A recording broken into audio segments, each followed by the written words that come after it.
Hello, marketers. Welcome to another episode of Digital Marketing News, and I'm your host, Sanidhya Baveja. Well, last week, I shared the news on Instagram co-watching feature. Did you guys check that out? By any chance, did you get a chance to just use it with your friends? And if you did, then let me know your opinions around it. I did use it, and me and my friends find it quite fascinating. If you guys share the same opinion, then do let me know in the comments below. And if you don't, even if you don't, please share your opinions. Without further ado, let's dive straight into the news of this week. First section is from Google, and first news is from Google. There is only one news this time. Google's Ads Data Hub is testing audience lists for display campaigns and also has added some new features. Let's see what they are. So if you aren't aware of what is Google Ads Data Hub, then let me tell you that it is the analytics and measurement platform for Google campaign data. So Google Ads Data Hub confirmed that it is beta testing audience activation for display campaigns. Mind it, display campaigns. Okay. It has reduced the latency from 24 to 48 hours down to 6 hours for display and YouTube ads data. So this is the latest update which they have done in the background. Users will soon be able to link their Google Ads, Campaign Manager and Display and Video 360 accounts to Ads Data Hub on their own. Okay. So guys, you will be able to create multi-tier account structure as well. This capability will be available in the coming weeks for all you marketers out there. The sandbox texting environment is available to all customers now in this Google Ads Data Hub. So it has a data set available for testing query, writing, and get a better sense of what you can do with your own data. So guys, this is a very good opportunity to tap into, and I think if you are a good marketer, you know where to go and check this out. There are more than 20 templates for common types of analysis run in ADH. Google confirmed it is testing the ability to build audience lists based on clicks or conversions from Google Ads, Campaign Manager, and Display and Video 360. So those audiences could then be activated for display campaigns in Google Ads and Display and Video 360. It does not cover audiences on Google Search, YouTube, or other Google O&O inventory. I'll give you an example of this one. So for example, if you guys are creating an audience list in Ads Data Hub of users that have already purchased your product, then use that as an exclusion list to ensure that you don't continue to show them your ads served via Google Ads and Display and Video 360. So let me know in the comments below if you see or if you use Data Hub, or you come across this or you have just come across Google Ads Data Hub for the first time, because I sure did when I was covering it for the first time. Moving on to YouTube. So guys, YouTube has launched a video builder. Google has made its free YouTube video builder available for beta access. This tool lets businesses animate static assets like text, images, and logos with music and transitions for ads on YouTube. It will allow businesses with less multimedia experience or resources to generate quick video ads. So guys, it is still in beta, so if you want to access it, then you need to request this access, and you can go there by clicking the link in the description below. Videos can either be 6 or 15 seconds in length, and the customization options include layouts, colors, fonts, and the ability to add a logo and integrate music from YouTube's free audio library. Well guys, my personal advice is if you want to build video ads, you can try these things as well. For example, Legend app, Quick app, and Adobe Spark Post app, and all of these are available in mobile, and you can use them to create your own video ads. I have used them in order to quickly check the messaging with next to nothing cost. Well, moving on. YouTube is testing new option named video chapters that would display creator submitted descriptions of relevant sections of their videos within the playback timeline along the bottom of the video post. The playback timeline seems to be sectioned into variable chapter lengths, which, when highlighted, expand the specific timeline section and provide a description of what that segment is exactly about. Guys, it seems like it helps the viewers with more context and information associated with a particular time in your video. So it is basically making timestamps a little bit more specific and more official. Video chapters usually utilize the timestamps data that you publish in your description. I don't want to say usually, but I guess that's the only source which they are utilizing as of now.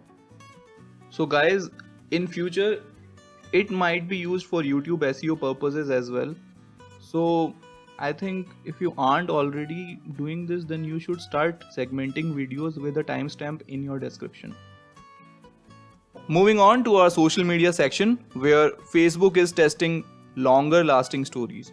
So according to a new discovery by reverse engineering expert Jane Manchun Wong, Facebook is testing a new option that would enable users to keep their Facebook stories active for up to 3 days as opposed to the current 24-hour expiry. This move does make sense as it appeals to Facebook's audience, which is older on average than the other platforms and therefore less familiar with the stories process in itself. Let's see how this plays out. I'm not sure how it will in the future, as this concept is totally reversed to the basic idea of the story in itself. Let me know in the comments below as to how you feel about the same. In other update, a new potential reach measure, or we call it matrix, which will represent an estimate of the size of the audience that is eligible to see an ad, has been added to Facebook ads library listings. Up till now, you could somewhat estimate this manually based on the ad spend and audience targeting, but the new listings will make it easier to sort ads based on their potential reach and potential influence. And you will get a better understanding of each campaign, guys. Facebook will also now group similar ads together within the library, and this will make it easier to find related ad content. In addition to this, it has also added more filters to better enable ad searches. The capacity to search by IG handle is a new and a key addition on this front. So go ahead and do check that out. Facebook is trying really hard in this fight against the battle with coronavirus. This week, Messenger launched WHO Health Alert Bot to provide users with accurate and timely info about COVID-19 information. The new chatbot, which can be accessed via the WHO Facebook page or via the Messenger link, will make it easier for users to get up-to-the-minute information direct from the WHO at any time. It is essentially the same tool that WhatsApp launched with WHO last month, which is also being used to provide data to government agencies to distribute key updates about the pandemic. Moving to the next news in line, Facebook will provide group admins with the capacity to mute selected group members for up to 28 days now. If you are a group admin, then you will now have two new options for muting individual members: 14 days and 28 days. After launching Tuned last week, Facebook launches new app named Kit for Apple Watch. It aims to help users keep in touch with those most important to you without constantly needing to pick up your phone. Guys, this app allows you to send variety of messages with just one tap, including voice recordings, emoji, location sharing, scribbles, and even dictation input, similar to how using iMessages on your Apple Watch works as of today. However, these messages are being sent over Facebook's own messenger services and not SMS or iMessage. There is available data to support this trend on Instagram. For example, previous research has shown that around 85% of the messages shared via direct are distributed among the 3 friends as opposed to broader groups. Facebook has also reported the shift towards messaging over public social media posting, which shows that people are getting more insular with their conversation, and this is what is happening rather than broadcasting their message to the whole group or public. Moving on to Instagram, where Instagram is working on an option to simulcast Instagram live streams to Facebook as well. According to a new discovery by Alessandro Polazzi, if I'm pronouncing him rightly, Instagram is testing an option that would enable you to simultaneously cast your Instagram live session over to your Facebook page as well. Essentially, broadcasting to your audience on both platforms at the same time is a good option to have, and this could greatly expand your live stream reach and make it more appealing option. And as we are on the topic of live stream, Instagram live stream is now available on desktop. After rolling out access to direct messages via the web last week, Instagram is now also giving the users the option to view Instagram live broadcasts on desktop PCs, which comes with a new, less intrusive format and URLs to cross promote your streams. So you won't be seeing all those comments getting scrolled inside your live feed. This is what they have done. On one side, like there would be two partition. On one side there would be a video of the live stream, and on the other one the comments would be coming down. So it would be less intrusive that way. Providing desktop access also adds another important element, a separate URL for your live broadcast.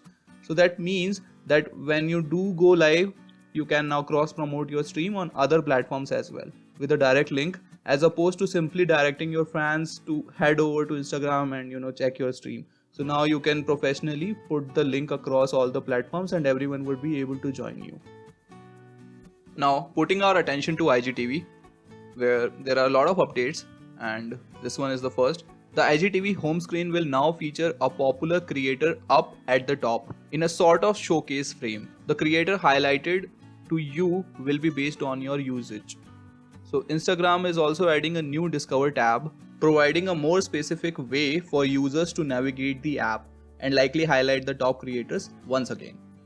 So up till now, your IGTV search options have been limited and largely defined by the content you are already engaged with. But a new Explore option could help to boost Discovered by giving users more specific control over what they see. So Instagram is also adding a new hands-free recording mode to provide new capture options.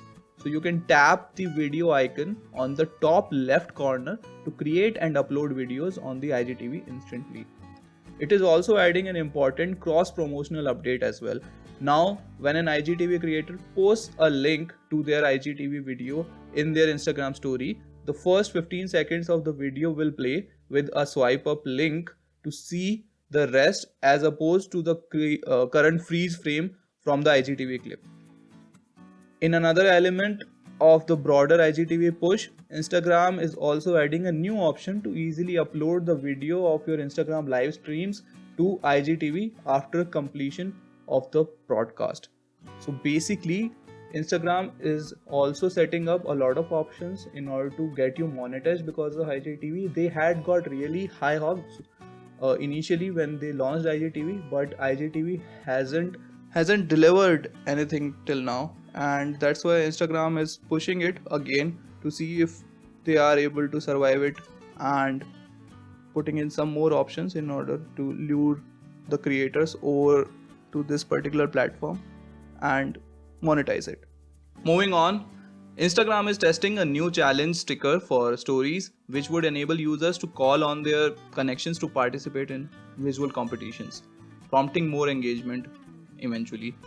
The challenge sticker would be added to the regular sticker tray in stories.